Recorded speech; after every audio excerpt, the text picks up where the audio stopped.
എല്ലാ പ്രിയ സുഹൃത്തുക്കൾക്കും MRS ഇലക്ട്രോണിക്സിൻ്റെ പുതിയൊരു വീഡിയോയിലേക്ക് സ്വാഗതം. ഇന്ന് ഗോദ്രേജ് ഫുസി++ൻ്റെ വാഷിംഗ് മെഷീൻ്റെ ഒരു PCB ആണ് വന്നിരിക്കുന്നത്. അപ്പോൾ ഇതിൻ്റെ പ്രശ്നമെന്ന് പറയുന്നത്, നമ്മൾ സ്റ്റാർട്ട് കൊടുക്കുന്ന സമയത്ത് ഇത് ഫങ്ഷനിങ് ഒന്നും ആവില്ല. ഒരു ബീപ്പ് ശബ്ദം കേട്ടുകൊണ്ടേയിരിക്കും. അതായത് ചെറിയ ബീപ്പ് നോയ്സായിട്ട് ഇങ്ങനെ കേട്ടുകൊണ്ടേയിരിക്കും. ബാക്കിയൊന്നും ഫങ്ഷനിങ് ഒന്നും ആവത്തില്ല. അതാണ് ഇതിൻ്റെ പ്രശ്നം. അപ്പോൾ നമുക്കിത് ആദ്യം ഒന്ന് ഓൺ ചെയ്ത് നോക്കാം. ഞാൻ പവർ കൊടുത്തിട്ടുണ്ട്.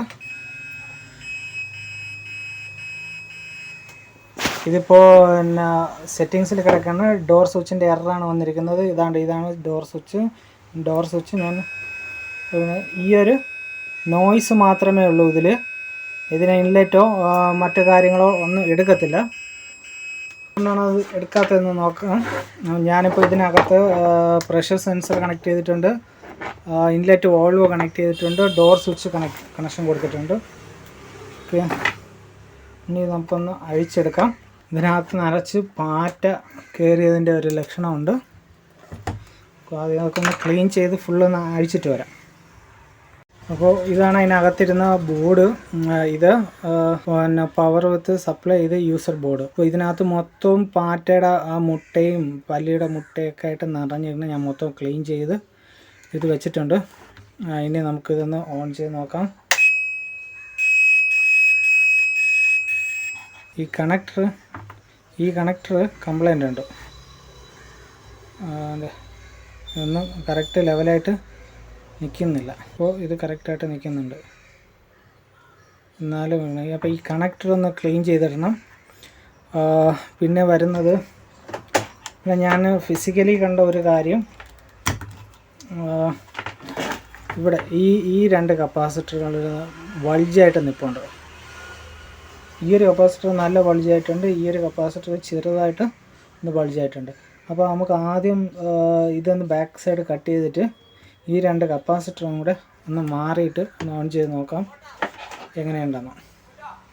അപ്പോൾ ആദ്യം ഈ സൈഡ് നമുക്ക് ഇത് കപ്പാസിറ്റർ എടുക്കാൻ വേണ്ടിയിട്ട് മാത്രം കട്ട് ചെയ്ത് ഒന്ന് ഈ കപ്പാസിറ്റർ രണ്ടും മാറാം.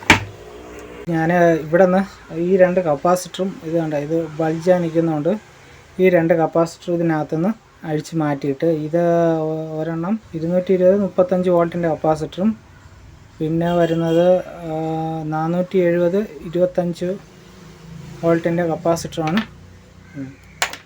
ഇപ്പോൾ ഇതിൻ്റെ ഇരിക്കുന്ന സൈസിൽ വ്യത്യാസമാണ്. അങ്ങനെ ഞാൻ രണ്ട് പുതിയ കപ്പാസിറ്റർ ഇട്ടിട്ടുണ്ട്.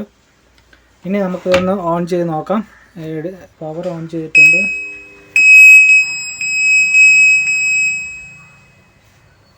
നമുക്ക്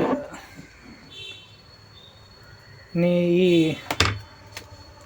ഇപ്പം E3 വരണത് ഈ ഒരു സ്വിച്ചിൻ്റെ അതാണ്. അത് പോയി. കണക്ടർ കംപ്ലൈൻ്റ് ആണ് കേട്ടോ. കണക്ടർ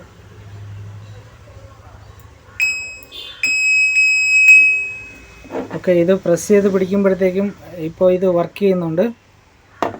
മൈക്ക് അതിലോട്ട് കണക്ഷൻ കൊടുത്തരാം. ആണോ? അപ്പോൾ ഇൻലെറ്റ് എടുത്തു. മറ്റേ നേരത്തെ ഉള്ളായിരുന്ന ആ ഒരു ബീപ്പ് സൗണ്ട് ഇപ്പോൾ ഇല്ല. നേരത്തെ ഈ പിന്നെ ഡോർ സ്വിച്ച് പ്രസ് ചെയ്ത് പിടിക്കുന്ന സമയത്ത് ഭയങ്കര ഒരു ബീപ്പ് സൗണ്ടായിരുന്നു. ഇനി വരുന്നത് ഈ ഡിസ്പ്ലേയില കംപ്ലൈൻ്റ് ആണ്. അത് നമുക്കൊന്ന് ക്ലിയർ ചെയ്യാം. അത് ഈ കണക്ടറിനകം മൊത്തം ഒന്ന് ക്ലീൻ ചെയ്തെടുക്കണം.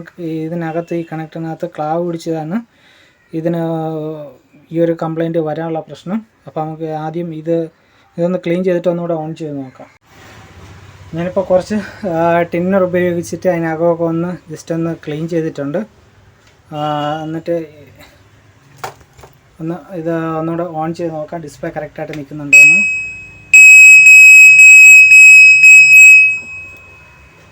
ഓക്കെ, ഇപ്പോൾ ഡിസ്പ്ലേ കറക്റ്റ് ആ ഒരു കളറിൽ തന്നെ നിൽപ്പുണ്ട്. വേറെ വ്യത്യാസമൊന്നുമില്ല. ഇതിൻ്റെ ഇൻലെറ്റ് എടുത്തിട്ടുണ്ട്. ഇൻലെറ്റൊക്കെ കറക്റ്റായിട്ട് വർക്ക് ചെയ്യുന്നുണ്ട്. അപ്പോൾ ഈ ബോർഡ് ഫുള്ളായിട്ട് റെഡി ആയിട്ടുണ്ട്. ഇതിൻ്റെ പ്രശ്നമെന്ന് പറയുന്നത്, ഒന്ന് ഇതിൻ്റെ ആ കപ്പാസിറ്റർ, 2 കപ്പാസിറ്റർ പിന്നെ ബൾജായി നിന്നപ്പോഴത്തേക്കും എൻ്റെ വോൾട്ടേജ് ഡ്രോപ്പ് ആയതുകൊണ്ടിട്ടാണ് ഇത് ഈ ഒരു ഇൻലെറ്റ് എടുക്കാത്തതും ഇതിൻ്റെ ആ ബീപ്പ് ശബ്ദം കേട്ടോണ്ട് നിന്നത്. അപ്പോൾ അത് റെഡിയായി. പിന്നെ ആ കണക്ടറും ക്ലീൻ ചെയ്തപ്പോഴത്തേക്കും ബോർഡ് ഫുള്ളായിട്ട് റെഡി ആയിട്ടുണ്ട്. അപ്പോൾ ഈ വീഡിയോയിൽ ഇത്രയേ ഉള്ളൂ. നമുക്കൊരു അടുത്തൊരു വീഡിയോ ആയിട്ട് കാണാം. നിങ്ങൾ ആദ്യമായിട്ടാണ് എൻ്റെ ചാനൽ കാണുന്നതെന്നുണ്ടെങ്കിൽ എൻ്റെ ചാനൽ സബ്സ്ക്രൈബ് ചെയ്യുക, ലൈക്ക് ചെയ്യുക, ഷെയർ ചെയ്യുക. Thank you for watching my videos. By.